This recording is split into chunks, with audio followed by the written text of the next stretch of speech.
Fast fast. బండి start అవుద్దా అవదా సరిగ్గా చెప్పాడు, చెవులేదుగా.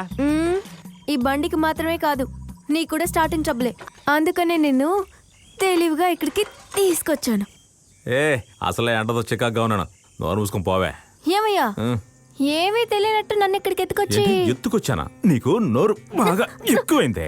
ఓయ్, నొప్పిగా ఉంది. నీ కొట్టడం ఒక్కటే తెలుసు. నేను చెప్పింది చేయగలవా నువ్వు? ఏంటి? నువ్వు మావయ్య విడిగా ఉన్నారు కదా, మరి మాకు తోడుగా 100 మంది ఉన్నారా? అది కాదు, మావయ్య ఏ మూడ్ లో ఉన్నాడో తెలుసుకో. మాట్లాడి ఒక ఒప్పందానికి వచ్చారంటే అదే, నా కాలేజ్ అయిపోయింది కదా, ఐఎమ్ ఫ్రీ బర్డ్. ముహూర్తాలు చూసి పెట్టుకున్నావంటే పెళ్లి చేసుకోవచ్చు. ఎక్కడికొచ్చి ఏం మాట్లాడాలో తెలియదు, బుద్ధి లేదు. నాకు బుద్ధి లేదా? ఈ పాటకి నన్ను చేసుకుని ఉంటే ఇద్దరం హనీమూన్కి వెళ్ళేవాళ్ళం. అది వదిలేసి మండు టెండలో ముసలుడితో అడవిలో చొక్క. ఎవరిని ముసలోడు అంటున్నావు? ఎవరిని ముసలోడు అంటున్నావు? నిన్ను ఏ ఆయన ఏమన్నా యువకుడా? ఆయన గురించి మాట్లాడితేనే కోపం పొడుచుకొని వచ్చేస్తుంది. తీసుకో.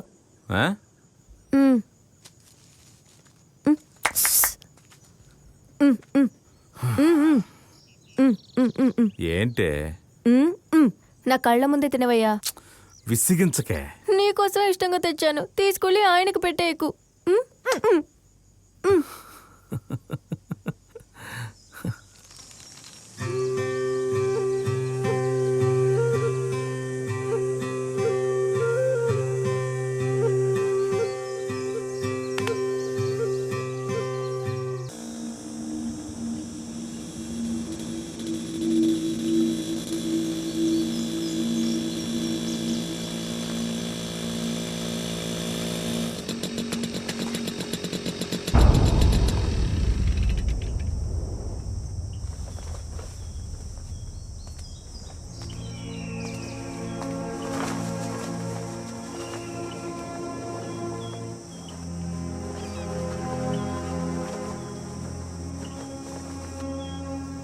ఇంటికి రావయ్యా,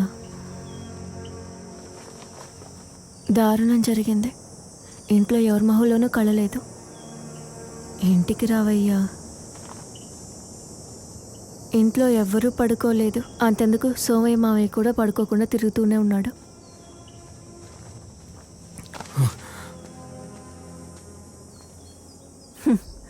కొడితే దెబ్బతో భయం పోయి ఉండేది, కానీ కొట్టకుండానే బెదిరించావు చూడు, నువ్వే మగాడివంటే. సరే, అన్నిటినీ మర్చిపోయి ఇంటికి రావచ్చుగా, రమ్మంటున్నానుగా. మీరంతా ఆడుకోవడానికి నేనే దొరికానా? అందరికీ అలుసైపోయాను.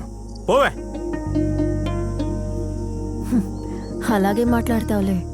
నీ వల్ల ఏమైనా జరుగుతుందని అందరూ భయంతో ఉన్నారు, కానీ నీకేమైపోయిందో అని కంగారు పడింది నేనే. నేను వెతుక్కుంటూ వచ్చానుగా, నాకు కావాల్సిందిలే.